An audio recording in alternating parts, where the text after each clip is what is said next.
The morning mist hung low over Cedar Creek like a ghostly blanket, muffling the sounds of the awakening town. Sarah Mitchell pulled her jacket tighter as she made her way down the familiar dirt path that led to her favorite fishing spot. At 62, she had been walking this same route for nearly 40 years, ever since she and her late husband Tom had discovered the perfect bend in the river where the trout seemed to gather in the early hours. The October air carried the crisp promise of winter, and fallen leaves crunched beneath her boots as she navigated the winding trail. Sarah's weathered hands gripped her fishing rod with practiced ease, her tackle box swinging gently at her side. She had always found peace by the water, especially during the difficult years after Tom's passing. The river had become her sanctuary, a place where memories flowed as freely as the current itself. As she rounded the familiar curve where the old oak tree cast its massive shadow across the water, Sarah stopped abruptly. Something was wrong. Through the lifting mist, she could make out a small form lying motionless near the water's edge, partially hidden beneath the drooping branches of a weeping willow. Her heart began to race as she dropped her fishing gear and hurried toward the still figure. The child couldn't have been more than 7 or 8 years old, a little girl with dark hair matted against her pale face. She lay on her side in the damp grass, wearing a thin pink nightgown that offered no protection against the cold morning air. Sarah's nursing background kicked in immediately as she knelt beside the unconscious child, checking for signs of life. "Thank God," she whispered, feeling a weak but steady pulse at the girl's wrist. The child's breathing was shallow but regular, and her skin, while cold to the touch, showed no signs of hypothermia. Sarah quickly removed her own jacket and wrapped it around the small form, then pulled out her cell phone to call for help. 911, what's your emergency? The dispatcher's voice crackled through the phone. "I found an unconscious child by Cedar Creek, near the old fishing spot on Riverside Drive. She's alive, but needs immediate medical attention. I'm a retired nurse, and I'm with her now." As Sarah provided the exact location to the emergency services, she continued to monitor the child's vital signs. The girl's lips had a slight blue tinge, suggesting she had been exposed to the cold for some time. Her feet were bare and dirty, with small scratches and bramble marks indicating she had walked through rough terrain. Within minutes, the peaceful morning was shattered by the wail of sirens. Police cars, an ambulance, and a fire truck converged on the Riverside location, their flashing lights cutting through the dissipating mist. Paramedic James Rodriguez was the first to reach Sarah and the child, his medical bag already in hand as he knelt beside them. "Good job keeping her warm," he told Sarah as he began his assessment. "How long have you been here?" "About 10 minutes. I found her just lying here, unconscious. Her pulse is steady but weak, and she's been exposed to the cold for who knows how long." Officer Maria Santos arrived next, her notebook already out as she began documenting the scene. The location was carefully photographed, and the surrounding area was cordoned off as a potential crime scene. Detective Robert Chun, a 20-year veteran with the Cedar Falls Police Department, took charge of the investigation. "Any identification on the child?" Detective Chun asked as the paramedics prepared to transport the girl to Cedar Falls General Hospital. "Nothing," Sarah replied. "Just a nightgown. No shoes, no jacket, nothing else." As the ambulance pulled away with its precious cargo, Detective Chun began interviewing Sarah about her discovery. The fishing spot was relatively isolated, accessible only by the narrow trail or by boat along the river. The nearest houses were at least half a mile away, making it unlikely that the child had simply wandered from home. "Mrs. Mitchell, in all your years coming to this spot, have you ever seen anything unusual? Any signs that people might use this area for other activities?" Sarah considered the question carefully. "It's always been quiet here. Sometimes teenagers come to party, but that's usually on weekend nights. I've never seen anything like this." While the police began their preliminary investigation, the medical team at Cedar Falls General Hospital worked to stabilize the mysterious patient. Dr. Elena Vasquez, the attending physician in the emergency department, conducted a thorough examination of the unconscious child. Temperature is slightly below normal, but not dangerously so, she reported to the nursing staff. No obvious signs of physical trauma, though there are some minor cuts and bruises consistent with walking through rough terrain. We need blood work, a CT scan, and we'll need to contact Child Protective Services. The hospital's protocol for unidentified minors swung into action. Social worker Janet Pierce arrived within the hour, bringing with her years of experience in dealing with abandoned or missing children. She reviewed the initial medical reports and coordinated with the police department to begin the process of identifying the child. Back at the police station, Detective Chun was fielding calls from concerned parents throughout the region. The discovery of an unconscious child had already made its way on a local news broadcasts, and the phones were ringing with reports of missing children. Each call was carefully logged and investigated, but none of the descriptions matched the dark-haired girl found by the river. "Sir, we've checked the National Missing Children database," Officer Santos reported. "No matches for a child of her description in the past month. We're expanding the search to neighboring states." The investigation took on increased urgency as the hours passed without any identification of the child. Detective Chun coordinated with the FBI's Missing Children Unit, while local police expanded their canvass of the area surrounding Cedar Creek. Search teams with trained dogs combed the riverbank and surrounding woods, looking for any clues that might explain how the child had arrived at the remote location. At the hospital, medical staff maintained their vigil over the unconscious patient. The blood work revealed no signs of drugs or toxins in her system, ruling out the possibility of poisoning or sedation. The CT scan showed no evidence of head trauma or internal injuries. Dr. Vasquez was puzzled by the child's continued unconsciousness despite the absence of any obvious medical cause. "It's almost as if she's in a deep sleep," the doctor explained to Janet Pierce. "All her vital signs are stable, and there's no neurological damage that we can detect. Sometimes severe psychological trauma can cause this kind of unresponsive state, especially in children." The social worker nodded, making notes in her file. "We see it sometimes in cases of severe abuse or witnessing traumatic events. The mind essentially shuts down to protect itself." As evening approached, Sarah Mitchell found herself unable to concentrate on her usual activities. The image of the small, helpless child haunted her thoughts. She had given her statement to the police and answered all their questions, but she couldn't shake the feeling that she was somehow connected to this mystery. On impulse, she decided to visit the hospital. "I'm the woman who found the child this morning," she explained to the nurse at the information desk. "I know I'm not family, but I was wondering if there's been any change in her condition." The nurse consulted her computer screen and then looked up sympathetically. "She's stable but still unconscious. Are you staying in touch with the detective handling the case?" "Yes, Detective Chun gave me his card. I just can't stop thinking about her, lying there all alone." Janet Pierce happened to be at the nurse's station when she overheard the conversation.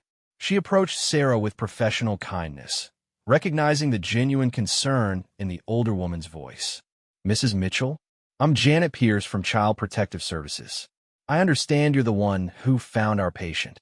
"Yes, and I can't get her off my mind. Such a little thing, lying there so helpless. Do you have any idea who she is?" "Not yet, but we're working around the clock to identify her. The police are following every lead, and we've contacted agencies throughout the region. Someone, somewhere, is missing this child." Back at the police station, Detective Chun was reviewing the case file when Officer Santos approached with new information. "Detective, we've had an interesting development. The K-9 unit found something about a quarter-mile upstream from where the child was discovered." "What kind of something?" "Small pieces of fabric caught on some thorns. Looks like it might match the nightgown. And there are footprints in the soft mud near the water's edge, child-sized, leading downstream." Detective Chun grabbed his jacket. "Show me." The evidence site revealed a compelling story told in mud and torn fabric. The small footprints suggested the child had walked along the riverbank for a considerable distance before collapsing at the spot where Sarah had found her. The torn fabric indicated she had pushed through heavy brush, possibly in darkness or while disoriented. She came from upstream, Detective Chun concluded, studying the trail. But from where? And why was she walking along the river in her nightgown? The search teams were redirected to focus on the area upstream from the evidence site. Police boats were deployed to patrol the river, while ground teams searched both sides of the waterway. As darkness fell, powerful searchlights illuminated the water and surrounding woods, creating an eerie tableau of light and shadow. At the hospital, the night shift had taken over the care of the mysterious patient. Nurse Patricia Wong checked the child's vital signs every hour, noting with professional concern that while all indicators remained stable, there was no sign of awakening. The little girl lay still as a statue, her dark hair spread across the white pillowcase like spilled ink. "Any family show up?" asked Dr. Michael Thompson, the night attending physician. "Nothing yet. Child Services is still working on identification. It's heartbreaking, really. She looks so peaceful, like she's just having a deep sleep. The scans show no physical reason for her unconscious state. Sometimes the mind protects itself this way when trauma is too severe to process." Throughout the night, the search continued along Cedar Creek. Teams of volunteers had joined the official search parties, armed with flashlights and grim determination. Local news crews had set up their equipment at strategic locations, broadcasting live updates on the search for clues about the mysterious child. Sarah Mitchell couldn't sleep. She stood at her kitchen window, looking out toward the direction of the river, wondering about the child's story. Who was she? Where had she come from? What had happened to leave her unconscious by the water's edge? The questions churned in her mind like the current of Cedar Creek itself. Detective Chun worked through the night, coordinating the search efforts and following up on every tip and potential lead.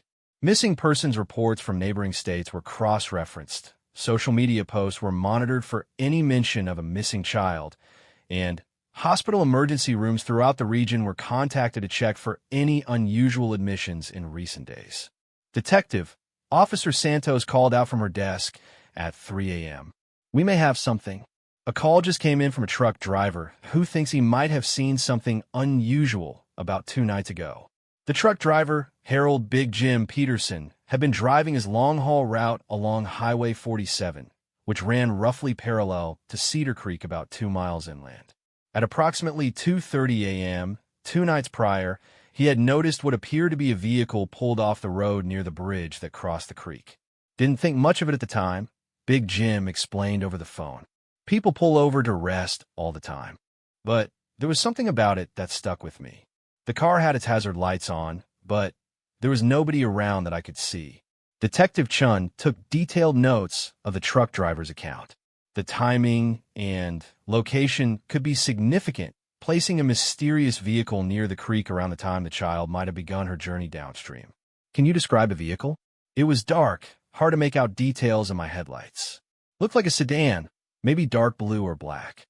Sorry, I can't be more specific, but I was doing 60 and only saw it for a few seconds." This new information sent search teams to the Highway 47 bridge over Cedar Creek. Even in the pre-dawn darkness, investigators could see that this location would provide access to the creek, with a well-worn path leading down from the bridge to the water's edge. As dawn broke over Cedar Creek for the second time since the child's discovery, the investigation had taken on new dimensions. The mysterious vehicle near the bridge suggested that the little girl hadn't simply wandered away from a nearby home. Someone had brought her to this area, but whether as victim or for some other reason remained unclear. At the hospital, Dr. Vasquez began her morning rounds with a visit to the unidentified patient. As she entered the room, she was surprised to find Sarah Mitchell sitting quietly in the bedside chair, having arrived at the hospital before visiting hours officially began. "Mrs. Mitchell, you're here early. I couldn't sleep. I kept thinking about her, lying here all alone. The nurse said it would be okay if I sat with her for a while." The doctor smiled at the kindness of a gesture. Sometimes having someone nearby can be comforting, even to an unconscious patient. There's still a great deal we don't understand about awareness during unconscious states. As Dr. Vasquez conducted her examination, checking reflexes and monitoring vital signs, she noticed something that made her pause. The child's eyelids were fluttering slightly, a subtle movement that hadn't been present during previous examinations. "Mrs. Mitchell, I think you should step outside for a moment. There might be a change in her condition." Sarah reluctantly left the room as medical staff prepared for the possibility that their mysterious patient might finally be awakening. Dr. Vasquez called for additional support, including a pediatric neurologist and the hospital's child psychologist, knowing that if the girl regained consciousness, her first words could be crucial to understanding what had happened to her. In the hallway, Sarah paced nervously, unable to shake the feeling that something momentous was about to occur. She thought about her own granddaughter, who lived across the country with her son's family, and how devastating it would be if something like this had happened to her. Inside the room, the medical team watched as the child's breathing pattern began to change, becoming deeper and more regular. Her eyelids continued to flutter, and her fingers showed the first signs of voluntary movement since her discovery by the river. "She's coming around," Dr. Vasquez announced quietly to her team. "Everyone stay calm and quiet. We don't know what state of mind she'll be in when she fully awakens." The child's eyes opened slowly, unfocused at first, then gradually taking in the unfamiliar surroundings of the hospital room. She didn't speak immediately, but her gaze moved from face to face, taking in the medical staff gathered around her bed. There was no fear in her expression, only a profound sadness that seemed far too mature for someone her age. Dr. Vasquez approached the bedside carefully, speaking in the gentle tone she reserved for her youngest patients. "Hello, sweetheart. My name is Dr. Vasquez. You're in a hospital, and you're safe. Can you tell me your name?" The child's lips moved slightly, but no sound emerged. She tried again, her voice barely above a whisper, forcing everyone in the room to lean closer to hear her words. What she said next would change everything about the investigation and send shockwaves through everyone involved in her case. The words were so quiet, so unexpected, that Dr. Vasquez wasn't sure she had heard correctly. She leaned closer, asking gently, "Can you say that again, honey?" The little girl's second attempt was clearer, though still spoken in the weakest of whispers. Her words were so startling, so impossible to believe, that they left the medical staff staring at each other in stunned silence, unsure of how to process what they had just heard. The little girl's whispered words hung in the air like a thunderclap. "My mommy is sleeping in the cold water, and she won't wake up." Dr. Vasquez felt her blood run cold as the implications of the child's statement hit her. She immediately signaled for the other medical staff to step back while she gently approached the bed. The child's eyes, now fully open, held a haunting emptiness that spoke of trauma beyond her years. "Sweetheart, can you tell me your name?" Dr. Vasquez asked softly, her medical training helping her maintain composure despite the shocking revelation. "Emma," the child whispered, her voice barely audible. "Emma Rose Patterson." Dr. Vasquez quickly jotted down the name while simultaneously motioning for a nurse to contact the police immediately. If what Emma was saying was true, there could be another victim somewhere in or near Cedar Creek. "Emma, honey, where did you see your mommy? Can you remember?" The child's small hand gripped the hospital blanket tightly. "By the big rocks where the water makes noise." She was so cold, and her eyes were closed. I tried to wake her up, but she wouldn't move. Outside the room, Sarah Mitchell paced anxiously in the hallway when she saw Detective Chun striding quickly toward the pediatric ward, his face grim with determination. Behind him followed Officer Santos and what appeared to be additional investigators she hadn't seen before. "Mrs. Mitchell." Detective Chun acknowledged her briefly before entering the room where Emma lay. The conversation inside was muted but urgent, and Sarah could see through the glass door that something significant was happening. Within the room, Detective Chun had taken a position where Emma could see him clearly without feeling intimidated. His years of experience with traumatized children had taught him the importance of patience and gentle questioning. "Hello, Emma. My name is Detective Chun. I'm here to help you and to help your mommy. Can you tell me about the big rocks where you saw her?" Emma's eyes filled with tears, but her voice remained steady. "We were running away because the bad man was angry again. Mommy said we had to get to the safe place, but it was so dark and the path was scary." The detective's notebook filled rapidly with Emma's fragmented account. According to her story, she and her mother had been fleeing from someone, the bad man, in the middle of the night. They had been trying to reach what her mother called the safe place when something had gone terribly wrong. "Emma, can you tell me about this bad man? What's his name?" The child's face darkened with fear. "Tommy. He's not my real daddy, but he lives in our house. He gets mad and hurts Mommy when he drinks the brown bottles." Detective Chun exchanged glances with Dr. Vasquez. The picture emerging from Emma's account suggested domestic violence, a desperate escape attempt, and a tragedy that had left a mother dead and a child wandering alone in the wilderness. "Where do you live, Emma? What's the name of your street or your town?" "Millfield," Emma replied without hesitation.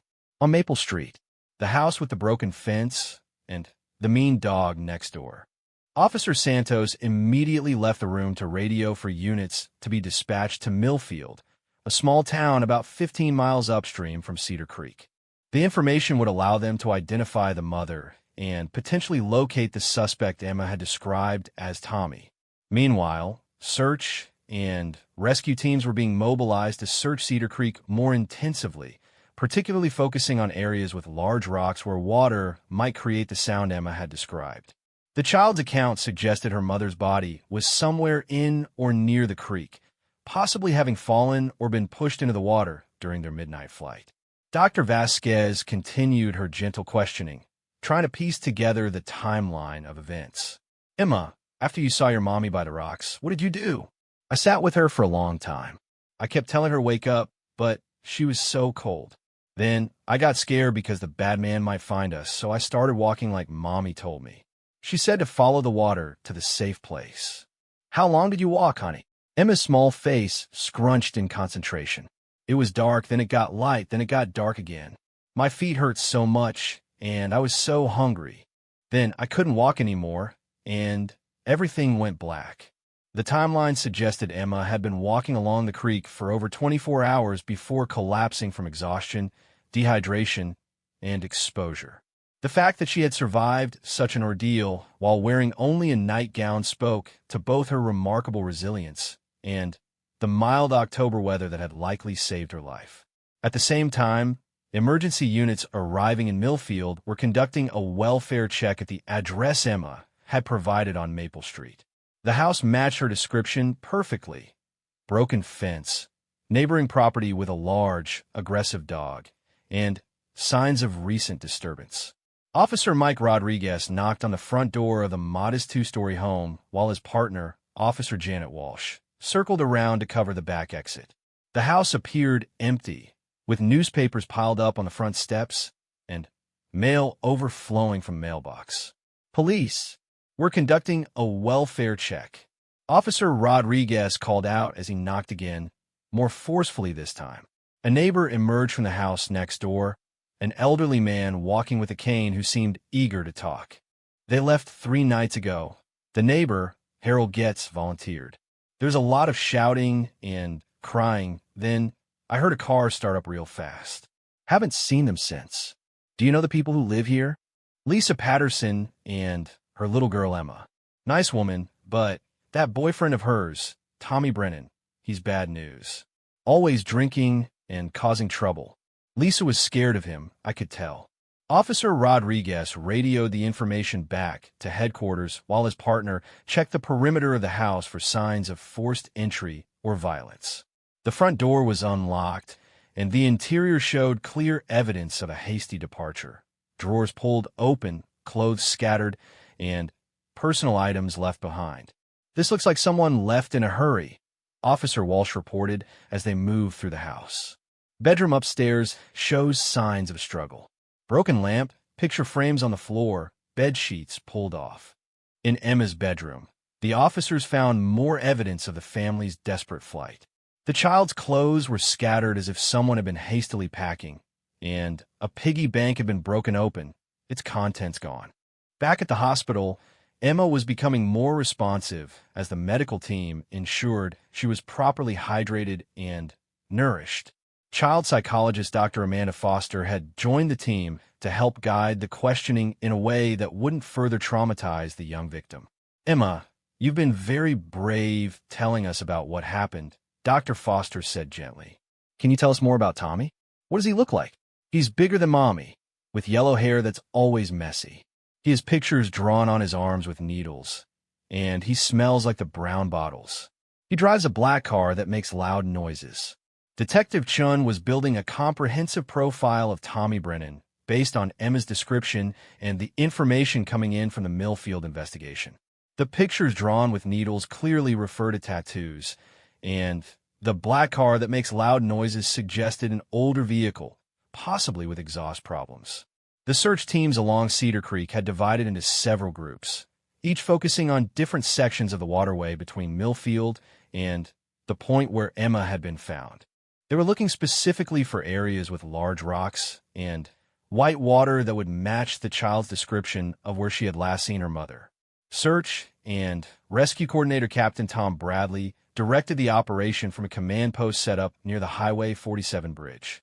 Teams were equipped with sonar equipment for searching deeper parts of the creek, while others focused on visual searches along the shoreline and in shallow areas where a body might have become trapped by debris or rock formations. "Team 3, we've got something," crackled the radio around noon. "Large rock formation about 2 miles upstream from the discovery site. We're going to need the dive team and the coroner." Captain Bradley felt his stomach tighten as he radioed for the specialized units. The discovery that everyone had been dreading was about to be confirmed. At the rock formation, investigators found a scene that matched Emma's description with heartbreaking accuracy. Lisa Patterson's body was discovered trapped against a large boulder in a deeper section of the creek, her clothing caught on submerged branches. The coroner's preliminary examination suggested she had been in the water for approximately 3 days, consistent with the timeline Emma had provided. Detective Chun received the confirmation while still at the hospital with Emma. The news hit him harder than he had expected. Even after 20 years in law enforcement, cases involving children always affected him deeply. Now he had to find a way to tell a 7-year-old girl that her worst fears had been confirmed. But first, there was still the matter of Tommy Brennan. Based on the evidence from the house and Emma's account, he was the prime suspect in what appeared to be a domestic violence situation that had escalated to fatal consequences. An APB was issued for his arrest, with his description circulated to law enforcement agencies throughout the region. Dr. Foster took the lead in breaking the devastating news to Emma. Using techniques specifically designed for traumatized children, she gently confirmed what the little girl already knew in her heart. "Emma, the police found your mommy by the rocks, just like you said. The doctors tried very hard, but they couldn't help her wake up. Your mommy went to sleep forever, but that wasn't your fault. You did everything right." Emma's reaction was heartbreaking in its quiet acceptance. She had already processed much of her grief during the long hours she had spent sitting with her mother's body by the creek. Her tears came slowly, silently, as if she had already cried herself empty during her solitary vigil. "Will Tommy hurt me now?" she asked, the question revealing her most immediate fear. "No, sweetheart. Tommy will never hurt you again. We're going to make sure of that," Detective Chin promised, though he knew that finding Brennan was now more urgent than ever. The investigation took on new intensity with the confirmation of Lisa Patterson's death. The medical examiner's office would need to determine the exact cause of death, but the circumstances strongly suggested either accidental drowning during the flight or something more sinister involving Tommy Brennan. At the same time, social workers were beginning the process of determining Emma's future care. With her mother dead and no known relatives identified yet, she would likely enter the foster care system unless family members could be located. Sarah Mitchell, who had maintained her vigil at the hospital, was deeply affected by the tragedy that had unfolded. When Janet Pierce from Child Protective Services mentioned the need for temporary foster placement, Sarah surprised herself by asking about the requirements. "I'm not saying I'm ready to take on that kind of responsibility," Sarah explained, "but this child has been through so much. If she needs a safe place while you locate family members, I have room in my house and plenty of experience with children from my nursing career."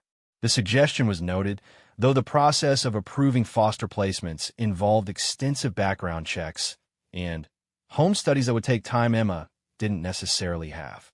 Meanwhile, the manhunt for Tommy Brennan was expanding beyond the immediate area. His black sedan, a 1998 Chevrolet Malibu with a distinctive loud exhaust system, had been spotted at a gas station about 50 miles south of Millfield on the night Lisa and Emma had fled.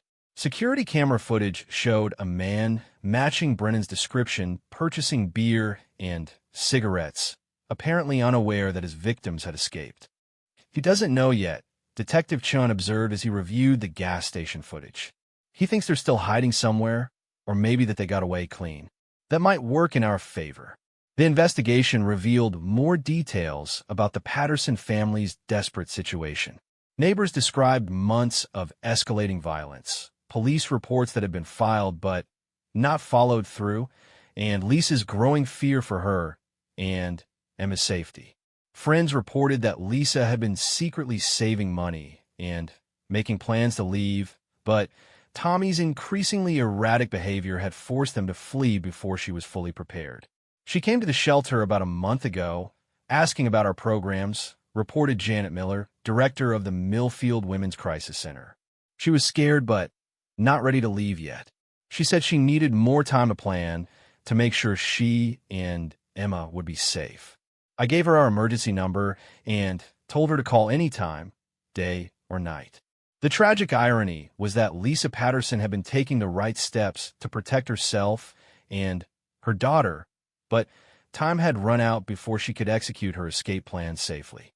The midnight flight that had ended in tragedy represented a desperate last-ditch attempt to protect Emma from an increasingly dangerous situation. As evening approached, Emma was medically stable enough to be moved from the intensive care area to a regular pediatric room. The physical exhaustion and dehydration that had rendered her unconscious were responding well to treatment, but the psychological trauma would require extensive therapy and support.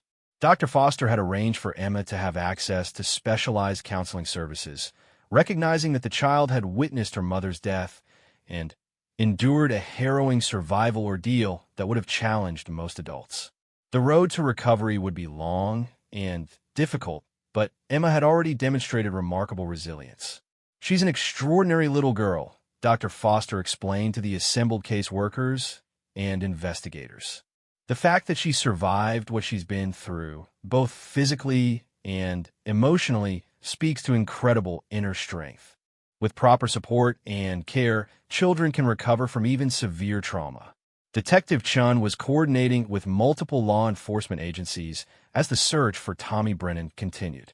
His criminal background check revealed a history of domestic violence charges, drunk driving arrests, and assault cases, a pattern of escalating behavior that had culminated in the tragedy at Cedar Creek. "This guy is dangerous and getting more desperate," Chun warned his team. "He's probably realized by now that Lisa and Emma are missing, and when he sees the news reports about finding the child, he'll know we're looking for him. People like this don't usually go quietly." As night fell over Cedar Creek for the third time since Emma's discovery, the investigation had transformed from a missing child case into a homicide investigation and manhunt. The peaceful fishing spot where Sarah Mitchell had made her morning discovery had become the center of a tragic story of domestic violence, desperate escape, and a mother's ultimate sacrifice to protect her child. Emma slept fitfully in her hospital bed, attended by nursing staff who had volunteered to stay close throughout the night. Her dreams were haunted by images of dark water, cold rocks, and her mother's still form, but also by memories of love and protection that had sustained her through the darkest hours. The investigation was far from over. Tommy Brennan was still at large. Emma's future care needed to be determined, and The full truth about what had happened during that tragic night at Cedar Creek was still being pieced together. But one thing was certain: a little girl's courage and, well, to survive had brought a killer's crimes to light and ensured that justice would finally be served. The community of Cedar Falls, meanwhile, had been deeply moved by Emma's story. Donations were pouring into the hospital and local children's charities, while volunteers were offering everything from clothing and toys to professional services for Emma's care. The tragedy had revealed the worst of human nature in Tommy Brennan's violence, but it had also brought out the best in the community's response to a child in need. As Detective Chun reviewed the case files one more time before heading home, he reflected on the remarkable chain of events that had led to Emma's rescue.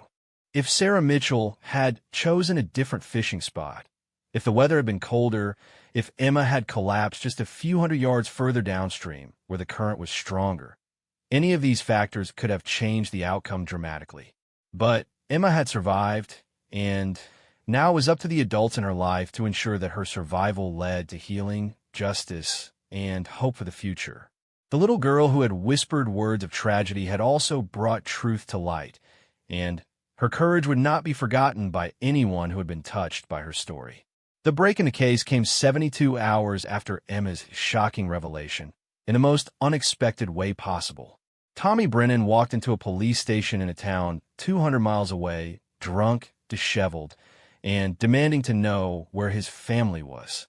Detective Chun received the call at 6:30 a.m. from Captain Roberts of the Riverside Police Department. "We've got your suspect here, but he's not making much sense. Claims he's been looking for his girlfriend, and her daughter says they disappeared 3 nights ago.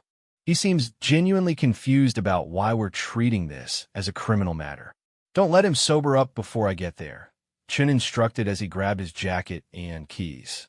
"And whatever you do, don't tell him what we found. Let him keep talking." The 4-hour drive to Riverside gave Detective Chun time to review everything they had learned about Tommy Brennan. His criminal history painted a picture of a man whose violent tendencies had been escalating for years, fueled by alcohol and an inability to control his anger. What made the case particularly tragic was that Lisa Patterson had tried repeatedly to break free from the cycle of abuse, but had been trapped by economic circumstances and Brennan's threats. At the Riverside Police Station, Detective Chun found Tommy Brennan in an interrogation room, nursing a cup of coffee and chain-smoking cigarettes. At 34, Brennan looked older than his years, with the weathered appearance of someone whose life had been shaped by poor choices and substance abuse. His blonde hair was greasy and unkempt, and the tattoos Emma had described covered both arms with a mixture of poorly executed designs. "Mr. Brennan, I'm Detective Chun from Cedar Falls Police. I understand you're looking for Lisa Patterson and her daughter Emma. Finally, someone who can help me," Brennan said, leaning forward eagerly. "They've been gone for 3 days. I came home from work, and they were just gone. All their stuff was still there, but they vanished. I've been driving around looking for them ever since." Detective Chun studied Brennan's face carefully, looking for signs of deception. What he saw instead was something that chilled him more than outright lying. Brennan seemed to genuinely believe his own version of events, where he was the concerned boyfriend looking for his missing family. "Tell me about the last time you saw them." Brennan's expression darkened slightly. "We had a disagreement the night before I found them gone. Lisa was being unreasonable, making a big deal out of nothing. She got Emma all upset, and I had to raise my voice to get them to calm down." The euphemisms rolled off Brennan's tongue with practiced ease. Disagreement instead of violent argument, unreasonable instead of terrified, raised my voice instead of the screaming and physical violence that had sent a mother and child fleeing into the night. What was this disagreement about? Money stuff. Lisa was always complaining about money, saying I didn't contribute enough to the household. But I work hard, and when I come home, I deserve some peace and quiet. Instead, she's always nagging about bills and expenses. Detective Chun let Brennan continue talking, knowing that domestic abusers often revealed more than they intended when they felt comfortable. The pattern was depressingly familiar, minimizing the abuse, blaming the victim, and portraying themselves as the wrong party. Did you strike Lisa during this disagreement? Brennan's face flushed, and for the first time, his composure cracked slightly. Sometimes you have to get physical to get through to people. Lisa could be stubborn, and she was teaching Emma to be disrespectful. I was just trying to maintain order in my own house. The admission was exactly what Detective Chen needed. Combined with Emma's testimony and the physical evidence from a house, they had a clear picture of the domestic violence that had preceded the tragic flight. Mr. Brennan, I need to inform you that Lisa Patterson is dead. Her body was found in Cedar Creek 3 days ago. The color drained from Brennan's face, but his reaction wasn't one of grief or shock. Instead, it was panic mixed with calculation, the look of someone trying to figure out how much trouble he was in. Dead? How'd she die? Where's Emma? Is she okay? Emma is safe and receiving medical care. She's told us about what happened the night you last saw them. Brennan's demeanor shifted instantly from concerned boyfriend to defensive suspect. Look, I don't know what that kid told you, but she's only 7 years old. Kids make things up, especially when they're scared and confused. Emma told us about you hitting her mother. She told us about them running away in the middle of the night because they were afraid of you. She watched her mother die, Mr. Brennan. I never laid a hand on that kid, Brennan protested, revealing his priorities with that single statement. He wasn't denying hitting Lisa, only claiming he hadn't hurt Emma directly. But you did hit Lisa. The question hung in the air as Brennan realized he was trapped between his earlier admission and his current denials. His lawyer would later argue that he was too intoxicated to properly understand his rights, but the damage was done. Sometimes relationships get complicated, he said finally. Lisa was a good woman, but she had problems. Depression, anxiety, always seeing threats that weren't there. If she took Emma and ran away, it was because she wasn't thinking clearly. Detective Chun continued the interview for another hour, building a comprehensive record of Brennan's statements and admissions. The picture that emerged was a man who had systematically terrorized Lisa Patterson and her daughter, driving them to desperate measures that had ultimately cost Lisa her life. While the interrogation was taking place in Riverside, Emma was having her first session with Dr. Amanda Foster at Cedar Falls General Hospital. The child psychologist had spent years working with traumatized children, but Emma's case was particularly challenging because of the combination of trauma and remarkable resilience she displayed. Emma, I want to talk with you about what happens next, Dr. Foster began gently. Do you understand that you can't go back to the house with Tommy? I don't want to go back there, Emma said firmly. That wasn't my home anymore after he came to live with us. Mommy said we were going to find a new home where we could be happy. Your mommy wanted you to be safe and happy. Now I need to find the right place for you to live while we look for your family. Emma's small face showed confusion. What family? It was just me and Mommy. Daddy went to heaven when I was little, and Mommy said we didn't have any grandparents or aunts and uncles nearby. The conversation confirmed what social workers had feared. Emma had no immediate family members who could take custody of her. Her father had died in a military accident when she was 3, and Lisa Patterson had been largely estranged from her own family due to their disapproval of her relationship choices. Janet Pierce from Child Protective Services was working on the complex process of determining Emma's placement options. The ideal situation would be finding relatives who could provide a stable, loving home, but the initial searches had turned up no viable candidates. We have several excellent foster families in our system, she explained to Dr. Foster. But given what Emma has been through, we need to be very careful about placement. She needs people who understand trauma and can provide the specialized care she's going to require. During this conversation, Sarah Mitchell was undergoing an expedited background check and home study evaluation. Her request to serve as Emma's temporary guardian had been taken seriously by the Social Services Department, particularly given her nursing background and the connection she had already formed with the child. Mrs. Mitchell, I want to be clear about what you're volunteering for, Janet Pierce explained during their interview. Emma is going to need extensive therapy possibly for years. She'll have nightmares, behavioral challenges, and trust issues. Foster care is never easy, but caring for a severely traumatized child is especially demanding. I understand the challenges, Sarah replied thoughtfully. But that little girl has been through hell, and she needs someone who's committed to her healing. I have the time, the experience, and honestly, I think I need her as much as she needs me. The sentiment was honest and touching. Sarah had been struggling with loneliness and lack of purpose since her husband's death, and finding Emma had awakened protective instincts she hadn't felt since her own children were young. Back in Riverside, Detective Chun was concluding his interview with Tommy Brennan. The suspect had been formally arrested and charged with domestic violence, child endangerment, and involuntary manslaughter in connection with Lisa Patterson's death. Additional charges would likely be filed as the investigation continued.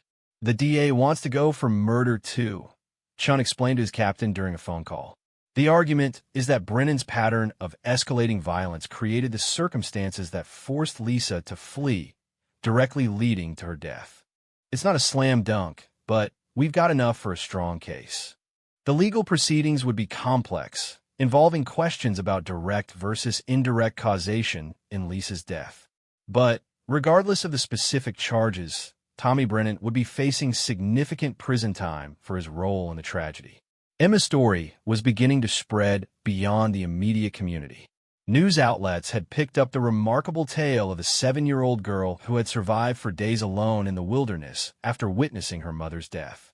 While reporters were being carefully screened to protect Emma's privacy, the basic outline of her courage and survival had captured public attention. Donations and offers of support were pouring in from across the region.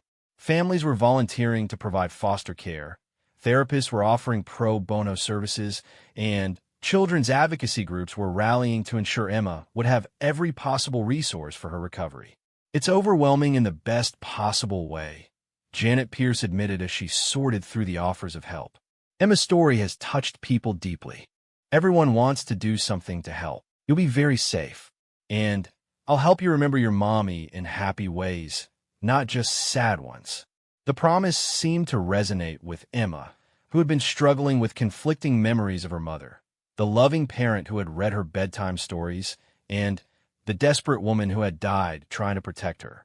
The transition from hospital to Sarah's home was carefully managed by the social services team. Emma's few personal belongings had been recovered from the house in Millfield, and Sarah had prepared a bright, cheerful bedroom that would be Emma's own space for as long as she needed it. "This is your room," Sarah explained as she showed Emma around the house. "You can arrange things however you like. And see this window?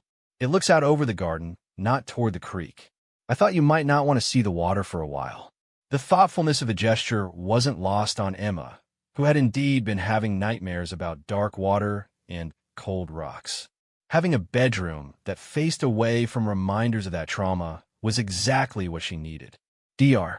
Foster had recommended a gradual approach to Emma's therapy, allowing her to settle into her new environment before beginning intensive counseling. The immediate focus was on helping her feel safe and secure, establishing routines that would provide stability and predictability. Sarah's nursing background proved invaluable in the early days of Emma's placement. She recognized the signs of trauma responses, knew how to handle nightmares and anxiety attacks, and had the patience to work through Emma's complex emotional needs. Some nights, she wakes up calling for her mother, Sarah reported during a check-in with Janet Pierce. But she's starting to sleep through the night more often, and she's beginning to trust that she's really safe here. The legal case against Tommy Brennan was proceeding through the court system, with prosecutors building a comprehensive case that included Emma's testimony, physical evidence from the house, and expert testimony about the cycle of domestic violence. Brennan had hired a public defender who was arguing for reduced charges, claiming that Lisa's death was a tragic accident rather than the result of criminal behavior. The defense is going to argue that Lisa chose to flee unnecessarily, that Brennan's violence didn't directly cause her death, the prosecutor explained to Detective Chun. We need to show the pattern of escalating abuse and demonstrate that Lisa had reasonable fear for her and Emma's safety. Emma's testimony would be crucial to the case, but everyone involved was committed to protecting her from additional trauma during the legal proceedings. Special arrangements would be made for her to testify via closed-circuit television, and Dr. Foster would be present to provide support throughout the process. As weeks passed, Emma slowly began to heal under Sarah's patient care. She started attending a special school program for children who had experienced trauma, where she could receive both education and therapeutic support in an understanding environment. She's an exceptional child, her teacher, Mrs. Rodriguez, reported. She's obviously been through terrible trauma, but she has an inner strength that's remarkable. She's protective of other children, almost like she's trying to prevent anyone else from experiencing what she went through. The observation highlighted one of the most positive aspects of Emma's recovery. Her experiences, while traumatic, had also developed her empathy and desire to help others. With proper support, these qualities could become sources of strength rather than burden. Sarah found that caring for Emma was transforming her own life in unexpected ways. The lonely widow who had spent her days fishing alone at Cedar Creek was now part of a vibrant support network of teachers, therapists, social workers, and other foster families. Emma's needs had given Sarah a new sense of purpose and belonging. "I haven't just given Emma a home," Sarah confided to her son during one of their weekly phone calls. "She's given me a family again. I didn't realize how much I needed that until she came into my life." The investigation had also led to broader changes in how domestic violence cases were handled in the region. Lisa Patterson's death had highlighted gaps in the system that allowed abuse to escalate without adequate intervention. New protocols were being developed to provide better protection for victims and more aggressive prosecution of perpetrators. Lisa's story could save other lives, Janet Pierce observed. If her tragedy leads to better support for domestic violence victims, then at least some good will come from this senseless loss. Emma's remarkable survival story had become a symbol of hope for other children who had experienced trauma. Children's advocates were using her case to argue for increased funding for trauma-informed care and specialized foster services. 6 months after her discovery by Cedar Creek, Emma was thriving in ways that surprised everyone involved in her case. While she still had difficult days and continued to require therapy, she had adapted to her new life with remarkable resilience. Tommy Brennan had been convicted on multiple charges and sentenced to 15 years in prison. The conviction brought a sense of closure for Emma, who had been assured that the bad man would never be able to hurt her or anyone else again. Justice doesn't bring Lisa back, Detective Chin reflected as the case was finally closed. But at least Emma can grow up knowing that her mother's death wasn't ignored or forgotten. Someone was held accountable. The formal adoption proceedings began when Emma had been in Sarah's care for 8 months. The little girl who had whispered words of tragedy had found her voice again, and she was clear about what she wanted for her future. "I want to stay with Grandma Sarah forever," she told the family court judge during the adoption hearing. "She makes me feel safe, and she helps me remember good things about Mommy." The judge granted the adoption, making official what had already become true in both their hearts. Emma and Sarah were family. The ceremony was small and private, attended by the network of professionals who had supported them through the long journey from tragedy to healing. As they left the courthouse together, Emma slipped her small hand into Sarah's, and they walked toward their car in comfortable silence. The little girl who had been found unconscious by the riverbank had finally found her way home, and the woman who had discovered her had found a new reason to believe and hope.